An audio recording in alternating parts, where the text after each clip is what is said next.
Kisah Muslim, kisah penggugah jiwa. Ringkasan kisah huru-hara di masa sahabat, bagian kelima, Perang Siffin. Amirul Mukminin Ali bin Abi Thalib telah menetapkan putusan, ia akan menyerang penduduk Syam. Ia lazimkan penduduk Syam untuk baiat dan tunduk. Al-Hasan bin Ali berkata, "Ayah, jangan lakukan ini, karena hal ini mengakibatkan pertumpahan darah di tengah kaum muslimin dan membuat jurang perselisihan di antara mereka." Namun, Ali tidak menerima saran putranya. Ia sudah membulatkan tekad untuk menyerang Syam yang tidak tunduk. At-Tabari, Tarikhur Rusul wal Muluk. Ini adalah nasihat kedua yang dilontarkan Al-Hasan kepada ayahnya. Sebelumnya, ia menasihati ayahnya agar tidak menggerakkan pasukan menuju Basrah, agar tidak terjadi perang saudara. Namun, Ali tetap melakukan apa yang ia pikirkan. Terjadilah perang Jamal. Sekarang, Ali menggerakkan pasukannya menuju An-Nakhilah, sebuah daerah di dekat Kufah. Di sana, pasukan akan berhimpun dengan pasukan Basrah yang dipimpin Abdullah bin Abbas radhiyallahu anhuma. Dari sana mereka serentak bergerak menyisiri sungai Efrat menuju Siffin. Di pihak lain, Muawiyah juga telah bergerak bersama pasukannya menuju Siffin. Peristiwa ini terjadi pada awal bulan Dzulhijjah tahun 36 Hijriah. Yang perlu dicatat, sampai pada kondisi ini, kedua pasukan tidak berkeinginan untuk berperang. Para sahabat adalah orang-orang yang sangat mengetahui betapa mahalnya darah seorang muslim. Sehingga, pergerakan pasukan ini tidak ditujukan untuk saling bertumpah darah. Bukan untuk saling berperang dan menaklukkan. Mereka tidak mau apa yang terjadi di Perang Jamal terulang kembali. Hal ini tidak akan dipahami oleh mereka yang tidak mengenal para sahabat Nabi.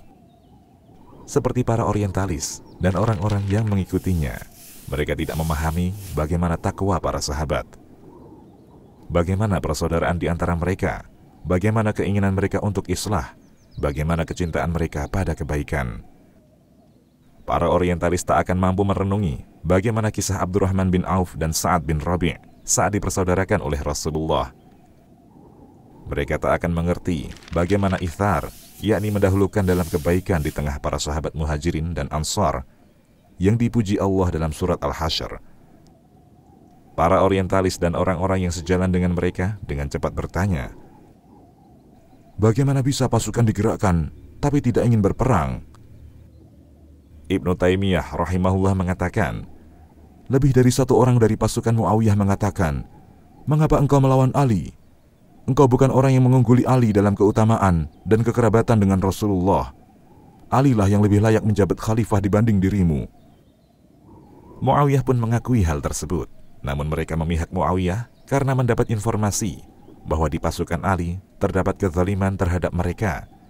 Sebagaimana kezaliman terhadap Utsman, mereka siap berperang untuk membela diri dan berperang karena hal ini boleh. Karena itulah mereka tidak memulai menyerang sampai mereka yang diserang. Ibnu Taimiyah, Minhajus Sunnah An-Nabawiyah. Artinya, pasukan Muawiyah mendapat informasi bahwa pasukan Ali telah disusupi oleh para pembunuh Utsman, sebagaimana yang terjadi di Perang Jamal. Inilah yang terjadi. Dari Amir Asy-Sya'bi dan Abu Ja'far Al-Baqir, Ali mengutus seseorang menuju Damaskus untuk memperingatkan mereka bahwa ia telah menyeru penduduk Irak tentang loyalitas kalian pada Muawiyah.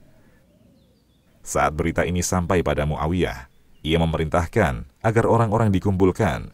Orang-orang pun berkumpul memenuhi masjid. Muawiyah naik mimbar dan berkhutbah. Sesungguhnya Ali telah menyeru penduduk Irak menuju kalian. Bagaimana pendapat kalian? Orang-orang menepuk dada mereka tanpa ada yang mengucapkan sepatah kata pun, dan tak ada yang mengangkat pandangan mereka. Seseorang yang disebut dengan Dzulkila berkata, "Hai Amirul Mukminin, engkaulah yang memutuskan, dan kami akan melakukan." Kemudian Muawiyah berkata di hadapan khalayak, "Pergilah kalian menuju kamp. Siapa yang tertinggal, biarkanlah. Kemudian berkumpullah." Lalu utusan Ali itu berangkat menuju Ali dan mengabarkannya. Ali pun memerintahkan agar orang-orang dikumpulkan di masjid. Lalu ia berkhutbah, "Muawiyah telah mengumpulkan pasukan untuk memerangi kalian. Bagaimana pendapat kalian?" Orang-orang bergemuruh, sehingga Ali tak bisa menangkap apa yang mereka ucapkan. Ali turun dari mimbar dan berkata, "Inna lillahi wa inna ilaihi raji'un." Ibnu Katsir, Al-Bidayah wan Nihayah.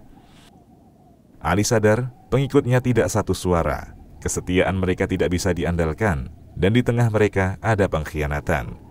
Bandingkan dengan kesetiaan pengikut Muawiyah. Benar saja, para pengebar fitnah berusaha menggembosi peperangan. Terjadilah perang yang mayoritas para sahabat tidak turut serta di dalamnya. Diriwayatkan Muhammad bin Sirin rahimahullah berkata, saat fitnah bergejolak, jumlah para sahabat Rasulullah Shallallahu Alaihi Wasallam sekitar 10.000 orang. Yang turut serta di dalamnya tidak sampai 100 orang, bahkan tidak sampai 30 orang. Ibnu Taimiyah Minhajus Sunnah. Artinya, para sahabat memegang pesan Rasulullah Shallallahu Alaihi Wasallam tentang fitnah. Mereka menjauhinya, tidak seperti cerita yang disampaikan para pendusta, seakan hampir semua atau bahkan semua sahabat terlibat dalam fitnah ini. Mereka kesankan para sahabat berpecah dan saling menumpahkan darah, mengkhianati pesan Rasulullah Sallallahu Alaihi Wasallam. Ammar bin Yasir dan para pemberontak. Di antara kejadian penting dalam rangkaian perang Siffin adalah syahidnya sahabat Ammar bin Yasir radhiyallahu anhu. Ammar berada di barisan Ali bin Abi Thalib radhiyallahu anhu. Rasulullah Sallallahu Alaihi Wasallam bersabda, "Duhai Ammar, engkau akan dibunuh oleh kelompok pembangkang." Hadis riwayat Al-Bukhari dan Ahmad. Terbunuhnya Ammar ini memperjelas posisi Ali dan Muawiyah, mana ijtihad keduanya yang benar dan mana yang salah. Ali dan orang yang bersamanya berada di pihak yang benar, sementara Muawiyah dan orang-orang yang bersamanya keliru dalam ijtihad mereka. Demikian, wallahu a'lam.